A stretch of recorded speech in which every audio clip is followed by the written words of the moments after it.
Good afternoon, it's me, April Watts with Magic 95.9, Baltimore's best variety of R&B. Welcome to Facebook Live with my good friends at GBMC. And today we have a lovely individual here to talk to us. We have Dr. Alyson Wells. She's the Chief of Plastic Surgery at GBMC. Now, Dr. Wells, you're the Chief of Plastic Surgery at GBMC, but you have your own practice. How does that work? Well, I spend a lot of time at GBMC doing especially reconstructive procedures, but I have my own separate office where I see my patients and then I do a lot of my cosmetic surgery as well. Okay, good stuff. So we have a lot of questions, and we just want to let you know that while we are addressing questions that were asked ahead of time, if you have any comments, any questions, you can jump in at any time because this is totally interactive. The first question we have is, why would I need plastic surgery after I lose 50 to 100 to 200 pounds? Well, the patient population, especially the ones that have lost a large amount of weight with bariatric surgery, after they have started this huge weight loss journey, even after losing most of their weight, they're left with areas of skin in excess. Yes. And it can be pretty variable. Patients that lose 50 pounds, generally they have skin that might recoil and be a bit more elastic than other patients who've lost 100 pounds, 200 pounds, even 400 pounds. There's a degree of stretch in that accommodates the weight that sometimes just does not go back down. So they're left with areas of excess soft tissue, even sort of drapery, swagging looking areas on their torso and on their abdomen, and other areas like their thighs and their arms. And it can be just really, really difficult for these patients, even though they have maximized their diet in terms of doing all the right things, maximizing their exercise. But these areas are just so tenacious and so difficult to address that they may want to address them surgically. Yeah, because it definitely affects self-esteem, I would think, as well, because you did all that work to drop a massive amount of weight, but you still don't look the way you want to look. Exactly. Or fit into clothing that they want to fit into. And so when patients are above their ideal weight and before they start this journey, they're wearing different kinds of clothes. Now that they are in an ideal weight range, they're still having to wear, some clothing that is just, too large for them, or to accommodate certain areas of their body. There's actually, you mentioned self-esteem. There's an emerging sort of literature and data on self-esteem. After these surgeries, after their bariatric surgery, their weight loss, they have a tremendous increase in self-esteem, yet there's still a deficit. We now have research that shows when patients go on and do some of this post-bariatric body contouring, they have a tremendous uptick in self-esteem. That makes sense. And again, we have really good data to support that. What are the most requested or the most common procedures after bariatric surgery or dramatic weight loss? So anybody who's had that kind of dramatic weight loss, 9 out of 10 patients can give you the answer because they know, because they're experiencing it. For those of us who haven't necessarily had that, the very interesting answer is abdomen. So doing a tummy tuck or an abdominoplasty, which is the medical term for addressing sort of the apron of skin that generally is still left and sort of overhangs and maybe even down to their thighs, or there are areas of the torso that can actually have again, the drapery swagging effect, or actually rolls, even though they're at an ideal weight. So that's the number one procedure. The number two procedure is actually breast lift or mastopexy. There are significant changes that go on, especially in women, with their breasts. The chest area in men is also significantly affected. But of the patients that go on to want these kinds of procedures, a majority are women, and because they're women, we address the breast area, because a lot of these women will have very large breasts. Yes. While they are in sort of their upper, non-ideal weight range, and when they've lost weight, sometimes they lose a lot of breast mass, sometimes they don't. The majority of women do. And so now they still have a tremendous sort of sagging or hanging quality to their breasts. And so they look at themselves in the mirror and they're still not what they want to be. So mastopexy or breast lift is number two. Thigh lift and brachioplasty, which is addressing the upper arms, the hanging sort of bat wing area of the upper arms. They're number 3 and 4. And then also, I sort of put this along with abdominoplasty. But the Cadillac or gold standard of reconstructing the abdomen after this is actually called a body lift. But a body lift, which is sort of a little farther down on the list of procedures, but again, I sort of lump it in with abdominoplasty. A body lift actually addresses circumferentially the entire torso. So a lot of these patients will have excess not just in their abdomen region, but also on their back. Yes. And a lot of laxity of their thighs, the outer thighs especially, and of their buttocks. So what we call a body lift or a circumferential lipectomy is another term for it, will address the entire lower body and torso and really goes beyond tummy tuck or abdominoplasty. So I put those two sort of together. And actually, lower body lift has had the largest gain in the number of patients from 2015 to 2016. The increase. The lower body lift is not the torso. What is that? Oh, the lower. Oh, body, the lower. Yes, okay. We call it body lift or lower body lift. I got it. But just in terms of numbers, which I found really exciting and staggering, but it probably goes right along with sort of our uptick in the number of patients who are seeking out bariatric surgery to address weight that they just haven't been able to lose and all the health concerns that go along with it. So right in parallel with that, there's been about a 30 to 35% increase from 2015 to 2016. 2016 is the latest year that we have numbers from the American Society of Plastic Surgery on how many procedures of what type are done in the United States every year. But I found that to be, when those statistics came out last year, just a staggering number. A 30% increase in one operation in 1 year is a tremendous. It makes a lot of sense to me, and I'm going to tell you why. Because even for a person who has not lost a dramatic amount of weight, I think part of just aging and getting older, that area is a tough area because I'm dealing with it now, and I am not obese, but I've noticed a change in my abdomen. I've noticed a change in my clothes not looking the same, what I call back fat. And I'm just like, but it please go away. So I would really assume that a person who has lost a dramatic amount of weight wanting or needing the help to get that off, because after you just age, it becomes difficult. Exactly. Gravity, and again, it goes along with some of the loss of elasticity in our skin as we age. And I do believe we have some questions. We do. Okay. We have a question from Greg. He said, I'm interested in finding out more about acne scarring and what can be done for it. So, interestingly enough, there are patients who, when they're in a non-ideal weight range, have more acne. And it can have to do with a lot of the hormonal shifts that are going on, especially in the excess fatty tissues. So with acne scarring, it just sort of depends. There are a number of different treatments, laser treatments. Some of them are more invasive than others, and chemical peels. Those are two of our best modalities to address that. And, again, there are other situations where, patients who might have one or two or three really deep areas of scarring. We can actually excise the scar and leave a small scar, which is much less noticeable than sort of the depressed, sort of what we call ice pick kind of scar.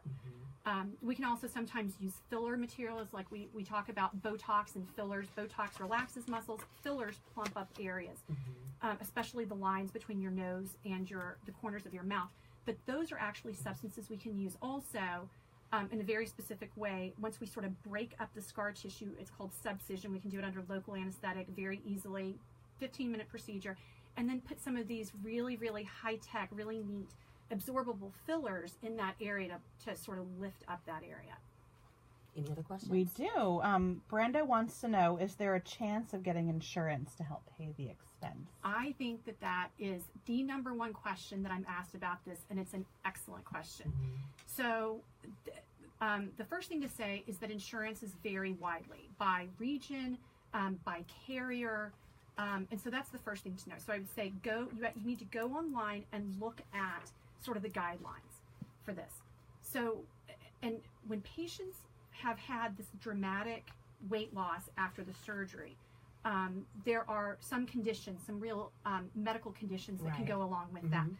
If you have an area of an apron that sort of folds over and you have the skin-on-skin contact, sometimes the skin is very irritated, and it's an area that can get like truly infected with microorganisms, and you can have recurrent soft tissue infection called cellulitis. So patients that experience that potentially can have some type of insurance coverage for an adjunctive procedure. It's not exactly a tummy tuck. It's called paniculectomy, where we remove a swath of skin, but it doesn't have quite the cosmetic result. Okay. So sometimes insurance will actually pay for that. And then sometimes in order to get a better cosmetic result, there's an extra fee from the hospital and from the plastic surgeon to sort of convert that into an abdominoplasty. But my best advice is to go see a plastic surgeon who is board certified, of course, has expertise in this, has experience with this, and they will know how to sort of maneuver so that if things can be covered, then they will be.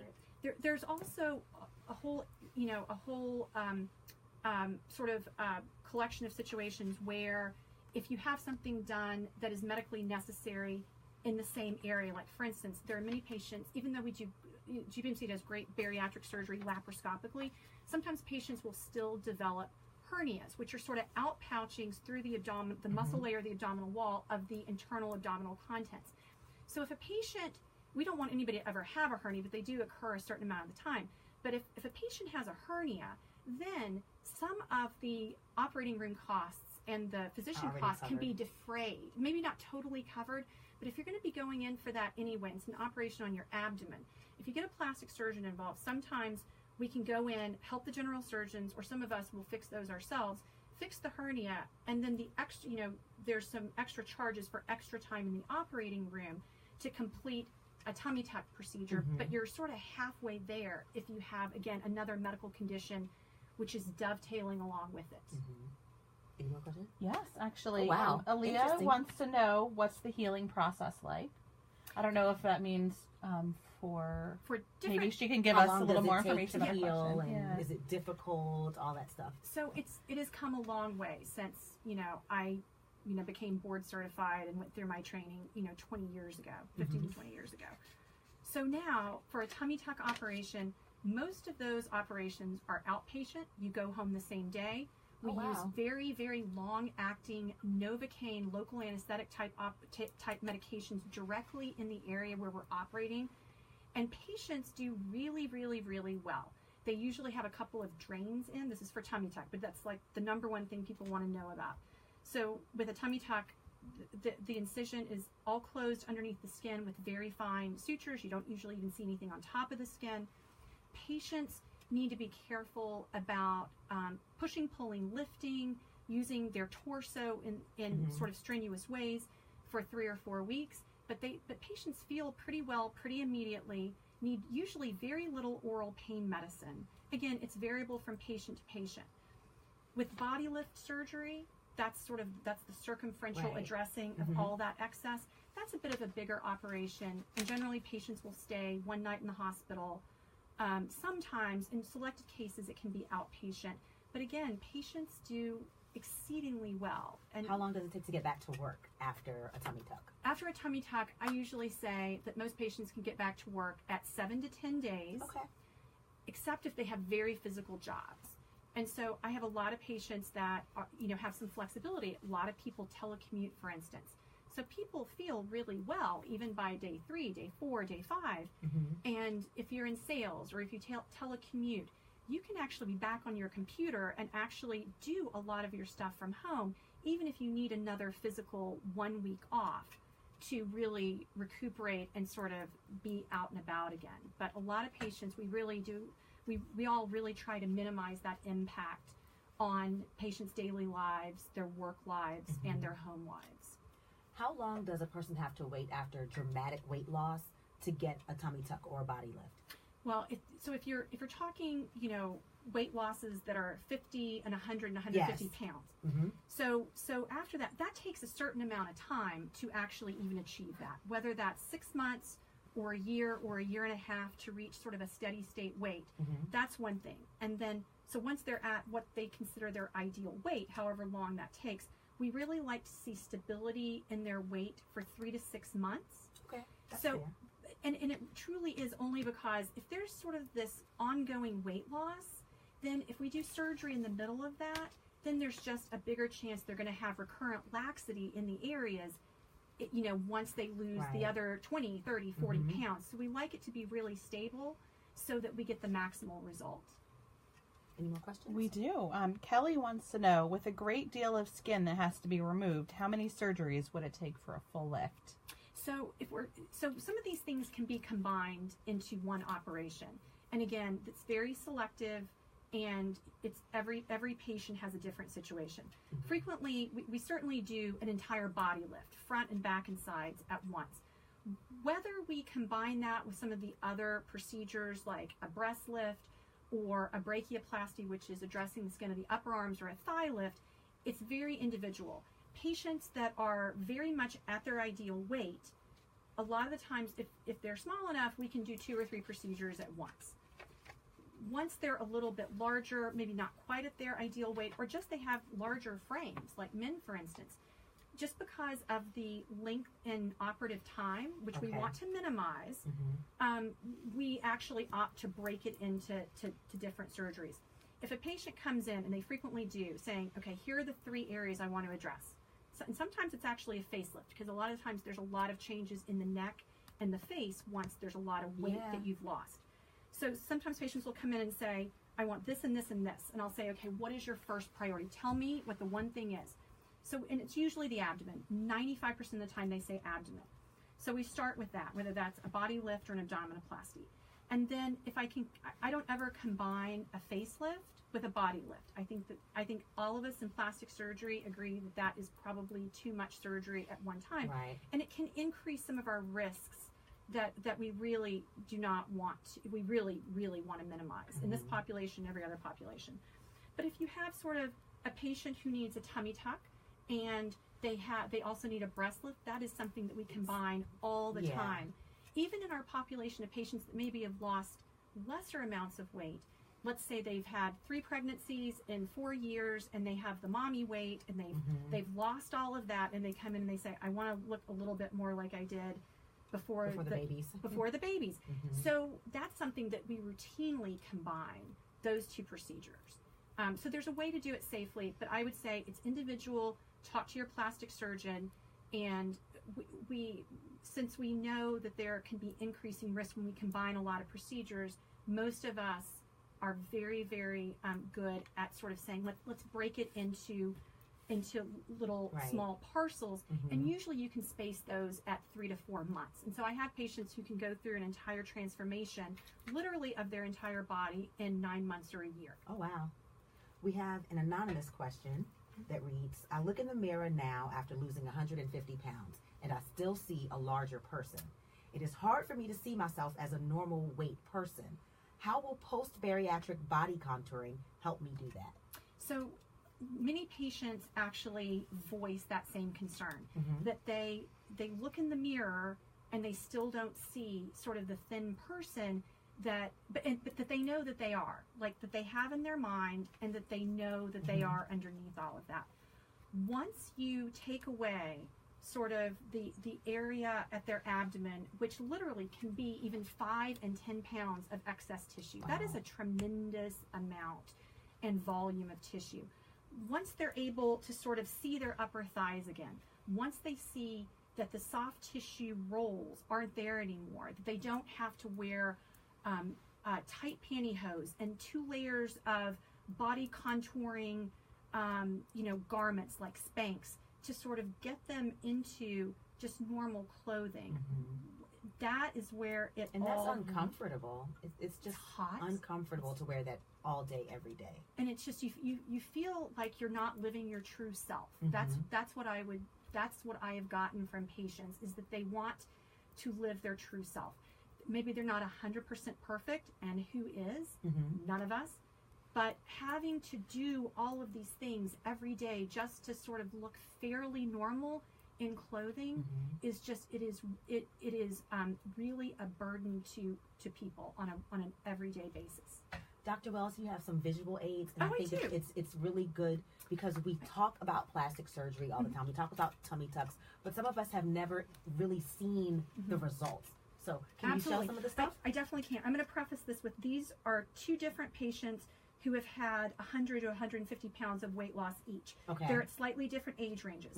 This is a very nice lady who, she had actually already undergone a tummy tuck operation, but it needed to be a little shorn up, and then she also had a lot of laxity in her thighs and sort of her back, which this is not shown to great avail because I do not have the back photograph. But I did a completion body lift, sort of reformatted her abdomen, and then did thigh lifts as well. A body lift will help with the outer thighs, but she also needed help with her inner thighs, which again is another procedure. She was somebody, for instance, that I was able to do all of that at once. Her legs look so much better. So much better. And she That's a huge difference. And she said to me, I look great in skirts, and I can wear jumpsuits again, which are all fashionably very, very big right now. And she said, I couldn't wear the cute jumpsuit before, you know, with the flared legs and all of that. My thighs would just not go in them. So that's one patient. And this is a patient I actually did surgery on within the last year or so at GBMC. Both these patients had their surgeries at GBMC. And she's a gal who lost about 150 pounds. And, you know, there are patients who lose 50 pounds that sort of have more skin excess. Yeah. But she also had, a lower body lift and addressed the entire abdomen, torso, and then even her back.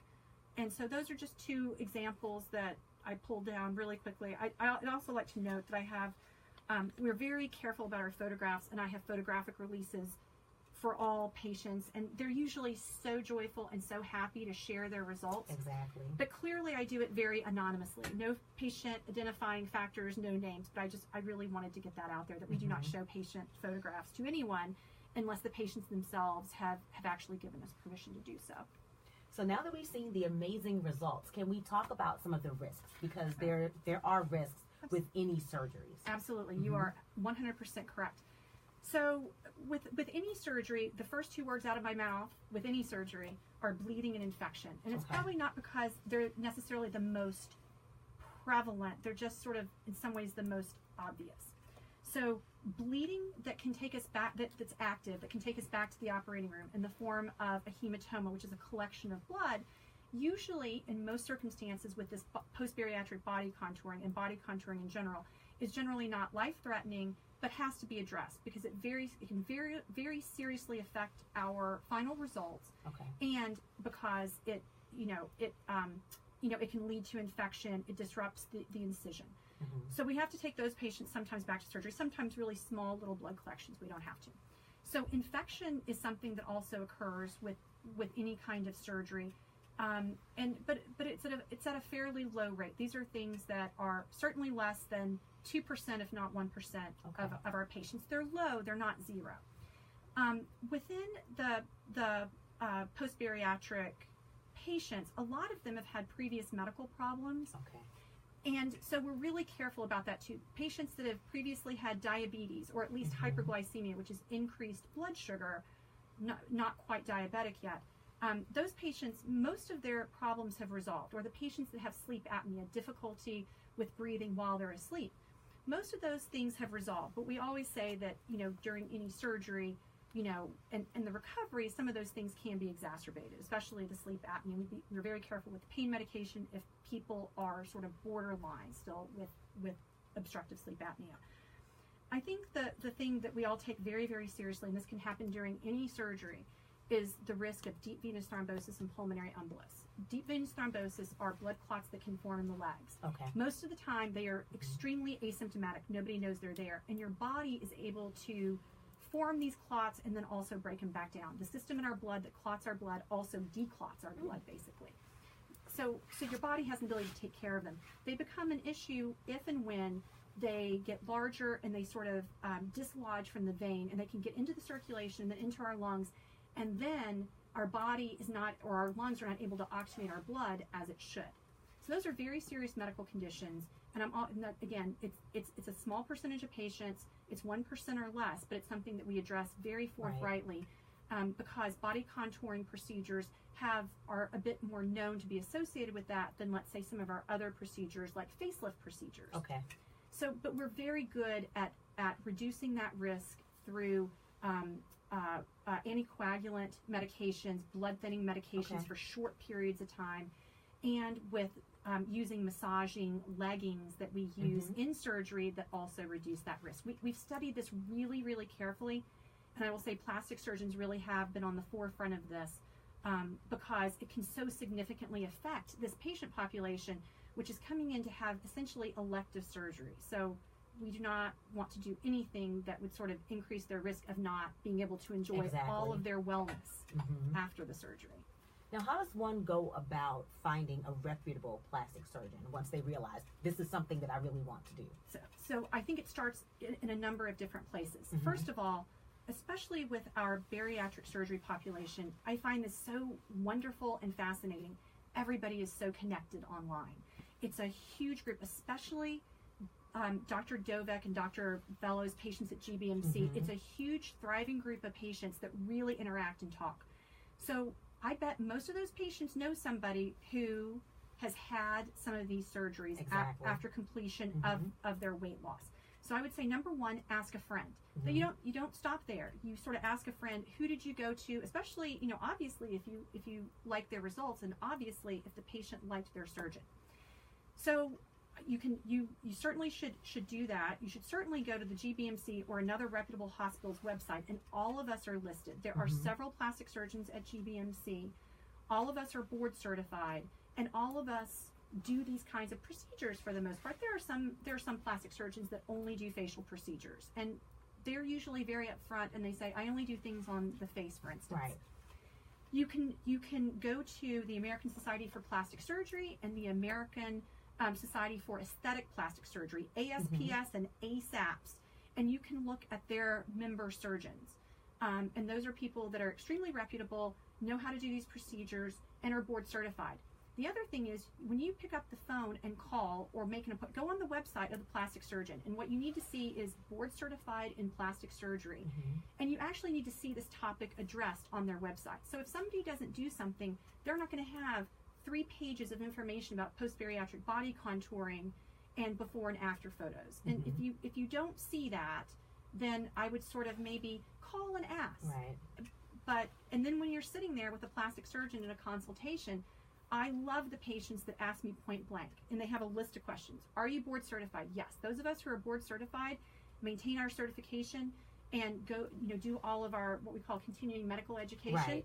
We are thrilled and happy that people ask us that. I'm also thrilled and happy when people say, how many of these have you done? Like, what percentage of your practice is this? So if I'm somebody who only does facial procedures, and I say, well, I did one of these 15 years ago, but I still remember, so no. But that generally is not happening. But I say ask people point blank, ask the surgeon, because those of us who, again, maintain our certification and we have the qualifications, we are thrilled and happy that you have asked us that question. Well, first of all, you are super confident. You know your stuff. You have been talking without looking in the air. I pay close attention to body language, and you definitely know your stuff. So if I were to ever get plastic surgery, I would want to book an appointment with you, and I'm sure that the viewers feel the same way too. So how would we go about booking an appointment with you? Well, you're 99.99% perfect, so it is hard to improve upon perfection. However, if anybody wants to make an appointment with me, I am Valley Plastic Surgery, Dr. Alyson Wells. My website is vpsurgery.com. Okay. And then you can actually look on the GBMC website, and I'm one of the plastic surgeons, of the many good plastic surgeons that are listed there. Okay. Any final thought before we close things out? You said, I love plastic surgery. It is transformational, and in the right circumstance, it absolutely changes people's lives. Awesome. Thank you so much. Once again, that's Dr. Alyson Wells. She is the Chief of Plastic Surgery at GBMC. And we will see you right back here, 3:15, March 15th. And if you want more details, you can go to the Facebook page for GBMC.